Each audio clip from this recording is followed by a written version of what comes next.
ప్రభువైన యేసుక్రీస్తు ఈ లోకమునకు విచ్చేసిన పర్వదినమే క్రిస్మస్. ఆయన నరుడిగా ఈ భూమి మీదకు వచ్చినటువంటి శుభదినం. తల్లి గర్భములో ఎలాగైతే ఒక బిడ్డ 9 నెలలు ఉంటారో అట్టి విధంగానే 9 నెలలు తల్లి గర్భంలో ఉండి ఈ భూమి మీద నరుడిగా ప్రజలకు కనబడినటువంటి ఒక గొప్ప దినం క్రిస్మస్. ఆయన నరుడిగా రావడానికి గల అతి ప్రాముఖ్యమైనటువంటి కారణం ఏంటంటే, దేవునికి దూరమైపోయిన ప్రజలు మరలా ఆయనకు దగ్గర కావాలనే ఉద్దేశమే. దేవుడు ప్రజలు ఐక్యతతో సహవాసాన్ని కలిగి ఉండాల్సిన వారు సహవాసాన్ని కోల్పోయిన సందర్భమున మరలా దేవునితో సత్సంబంధాన్ని ఏర్పరచటానికే యేసుక్రీస్తు ప్రభువారు ఈ భూమి మీదకు నరుడుగా వచ్చారు. ఆదామును దేవుడు సృష్టించి అతనికి తోడుగా అవ్వమనిచ్చి, మీరు ఇరువురు సంతోషించండి, మీకు ఇచ్చిన సమస్త మీద అధికారం పొంది ఉండండి, ప్రతిరోజు నేను మీ దగ్గరికి వస్తాను, నాతో మీరు సహవాసం చేయండి అని ప్రభువారు వారితో సహవాసం చేస్తూ ఉంటుండగా, ఏదెను తోటలో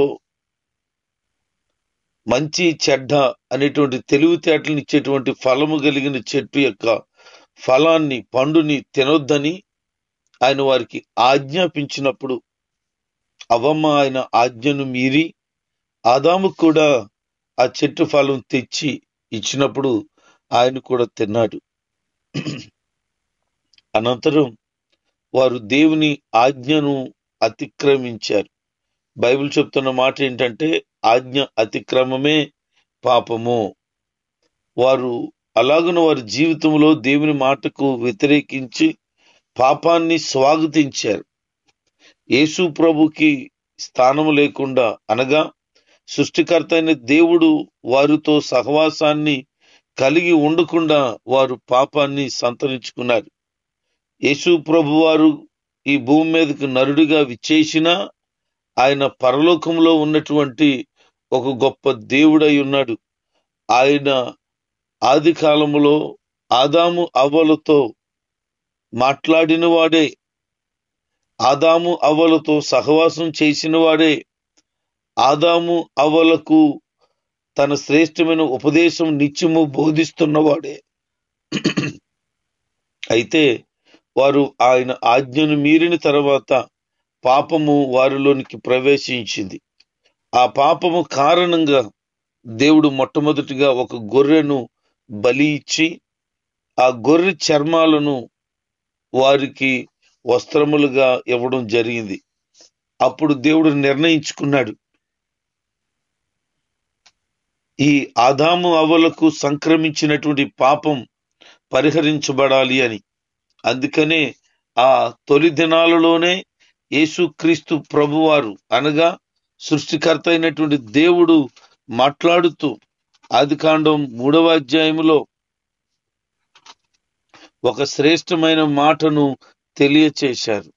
అదేమనంటే, ఆదికాండం 3వ అధ్యాయము 15వ వచనం, నీకును స్త్రీకిని నీ సంతానమునకును ఆమె సంతానమునకును వైరము కలుగు చేసేదను, అది నిన్ను తల మీద కొట్టును, నీవు దానిని మడిమ మీద కొట్టేదవు అని ప్రభు చెప్పారు.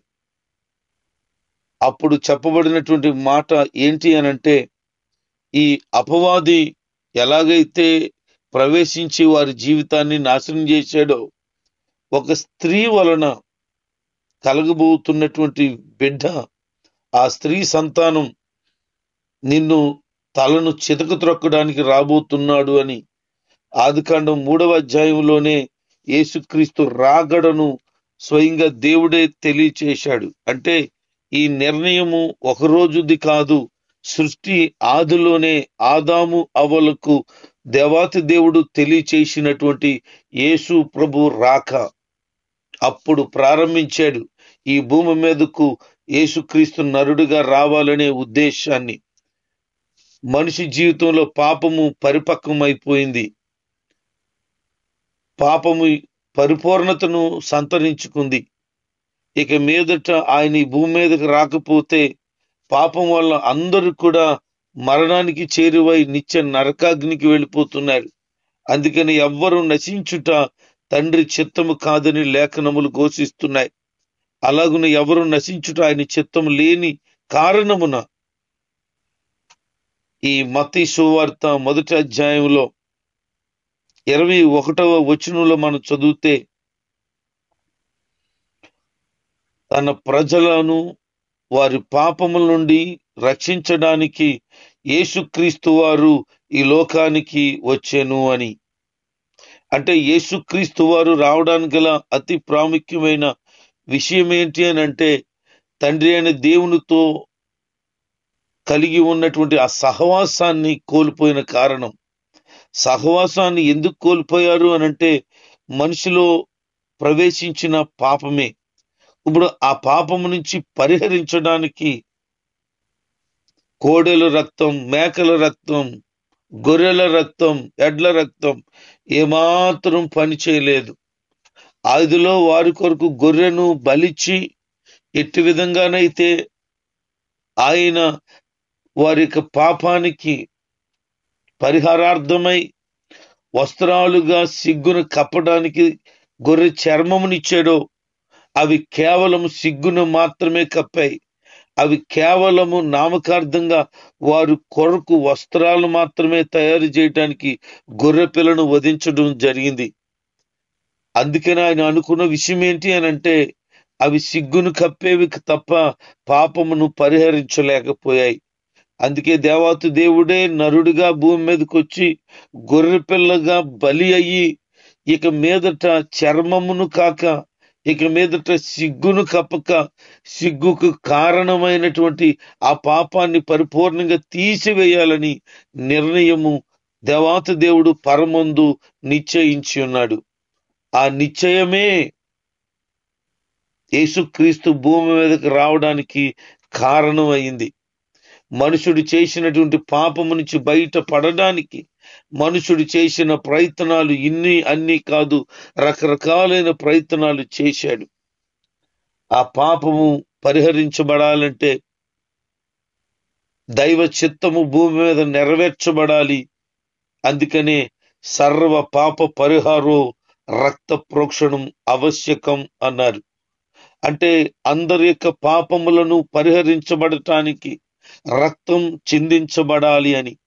తదరక్తం పరమాత్మేనా అంటే ఆ రక్తం పరమాత్ముడైనటువంటి దేవునిదై ఉండాలి అని.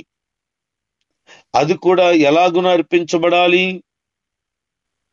పుణ్యదాన బలియాగం అనగా దేవుడే స్వచ్ఛందంగా బలి అవ్వాలి అని. అలాగున దైవ లేఖనాలను దేవుడు అనేక గ్రంథాలలో ఆయన రాకడను గూర్చి తెలియచేస్తూ, ఆయన బలిని గూర్చిని తెలియచేస్తూ, ఆయన పాపమును పరిహరించుట కోసం అనేక విషయాలు తెలియచేశారు. ఇది కేవలం బైబిల్లో రాయబడిన మాట మాత్రమే కాదు, ఆ గ్రంథాల్లో వారు రాసినటువంటి ప్రవచనాలలో ఆ ప్రవచనాలు దేవాతి దేవుడే వారి చేత రాయించాడు. ఎందుకు అనంటే అందరూ కూడా సత్యాన్ని తెలుసుకోవాలి, ఆ సత్యాన్ని వెతకాలి అని.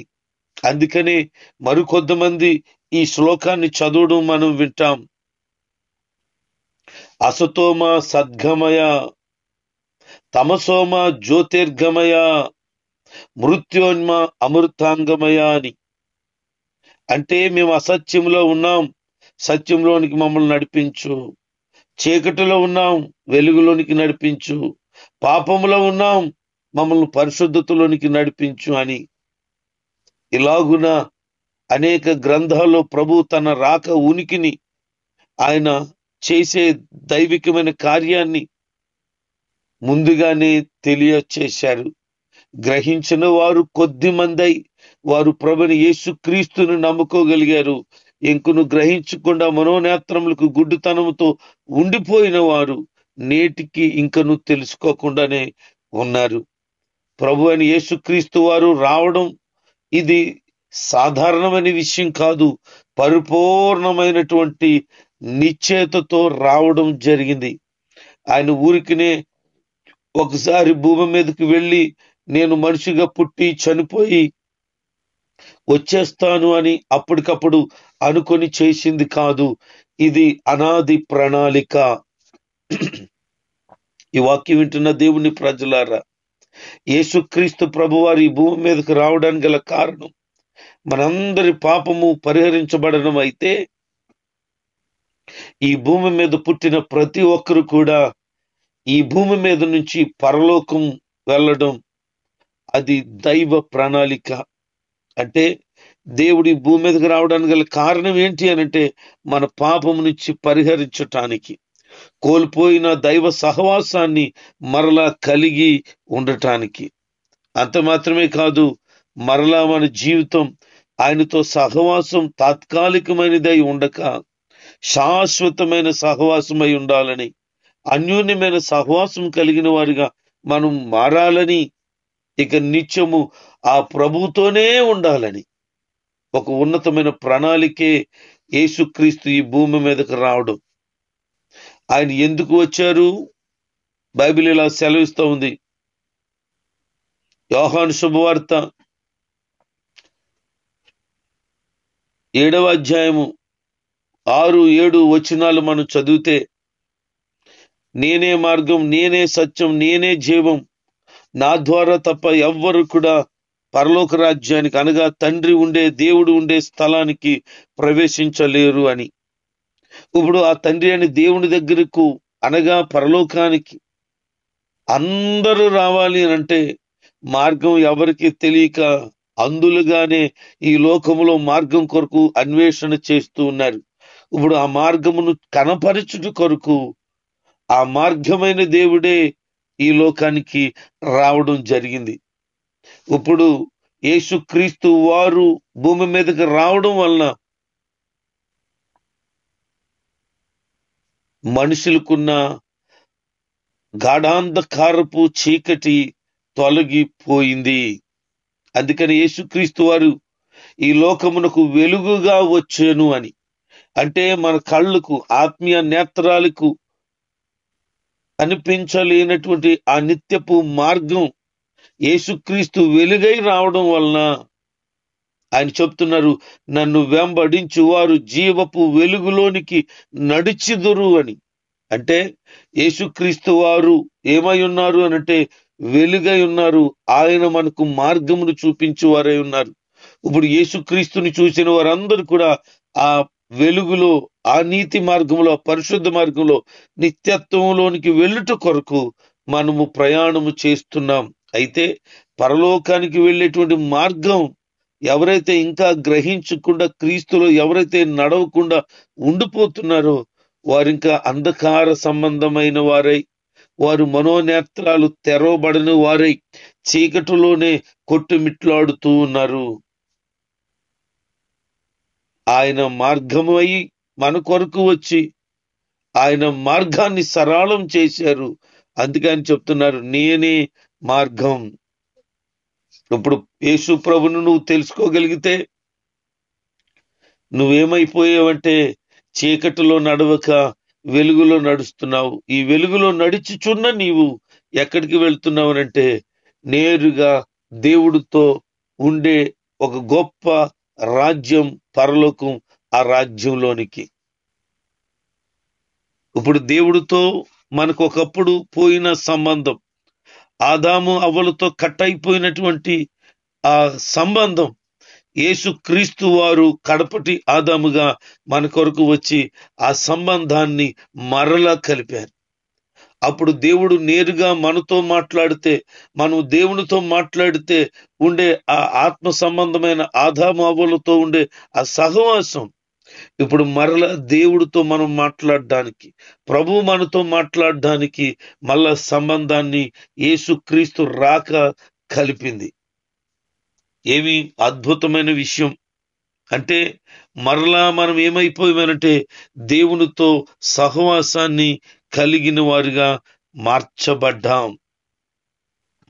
అందుకనే యేసు ప్రభు వారు ఈ భూమి మీదకి రావడానికి కొద్దిమందిని ఎన్నుకొన్నారు. అందులో మరియ ఒకరు, రెండోది యోసేపు. ఈ మరియకు ఆయన జన్మించడానికి గల కారణం ఏంటి అనంటే, ఆమె కలిగినటువంటి దేవుని పట్ల నిరీక్షణ, దేవుని పట్ల భయము, భక్తి.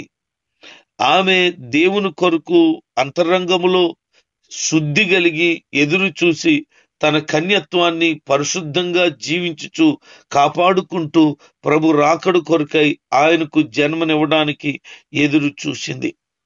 ఆ దినాల్లో చాలా మంది కన్యకులు యేసుక్రీస్తు ప్రభువారు ఈ భూమి మీదకి రాబోతున్నాడనే లేఖనాలు నెరవేర్చబడినట్లుగానట వివాహం చేసుకోకుండా పరిశుద్ధంగా వారి జీవితాలను కాపాడుతూ ఎదురు చూసేవారట. నా గర్భవాసాన్ని యేసుక్రీస్తు వారు పుట్టాలి అని. మరి మరియకు ప్రదానం చేయబడింది కదా అనే ప్రశ్న మీకు రావచ్చు. అది దైవ చిత్తమై ఉంది. కారణం ఏంటి అంటే, కన్యక గర్భవతి అయితే ఆ కన్యక గర్భవతి అయిన తర్వాత ఆమెను ఇంటి వారు వెలివేస్తారు, ఊరు వారు వెలివేస్తారు, ఆమెను రాళ్లతో కొడతారు, చివరికి చంపేస్తారు. ఇప్పుడు ఆమెను చేరదీసే వాళ్ళు కావాలి, హక్కును చేర్చుకునే వాళ్ళు కావాలి. అది కూడా ఒక పురుషుడై ఉండాలి. అతను తండ్రి స్థానం తీసుకొని ఆ బిడ్డను పెంచగలిగిన వాడై ఉండాలి. అలా ఉండాలంటే ఆ కన్యకకు నిశ్చితార్థం, బైబిల్లో చెప్పబడుతున్న మాట ఏంటంటే ప్రధానం. ఆ దినాల్లో నిశ్చితార్థాన్ని ప్రధానం అనేవారు.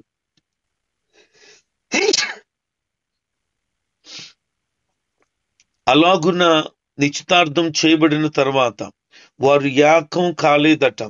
నిశ్చయమైనటువంటి వారిరువురు ఇంకను సంవత్సర కాలం ఎడబాటుగా ఉండే పద్ధతి వారికి ఉంది.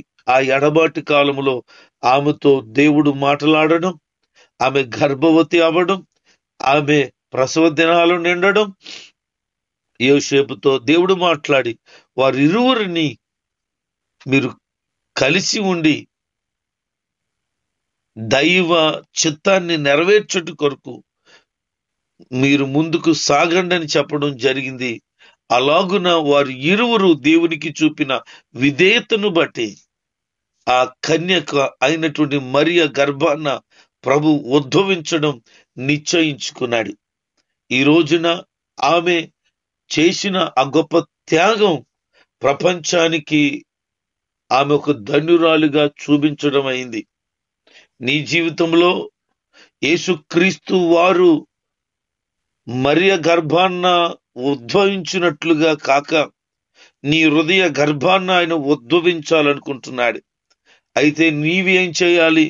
నీ గర్భాన్ని కాక నీ హృదయాన్ని ప్రభువైన యేసుక్రీస్తు వారికి ఇవ్వగలిగితే, ఆ దినాన్న ఆదాము అవ్వలు కోల్పోయిన ఆ దైవ సహవాసాన్ని ప్రభు యొక్క కృపలో మరలా నేటి దినాన నువ్వు పొందుకుంటా.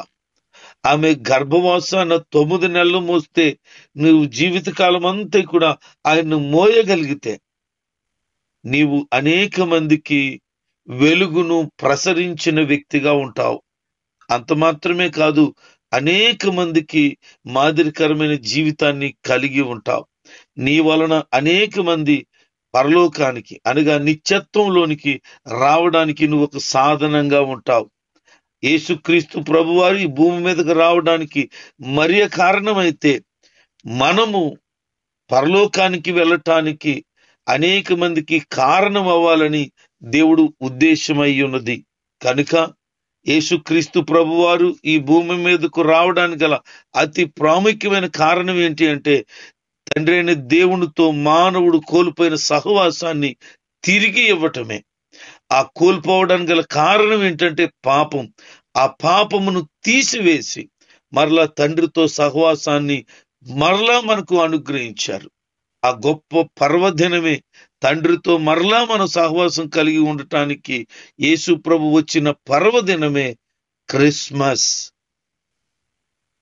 ఆయన జన్మదినం మన జీవితాన్ని దేవునితో ఐక్యం చేయగలిగితే, ఆయన మన హృదయంలో పుడితే అనేక మందిని యేసు ప్రభు వారితో ఐక్యం చేయగలుగుతాం.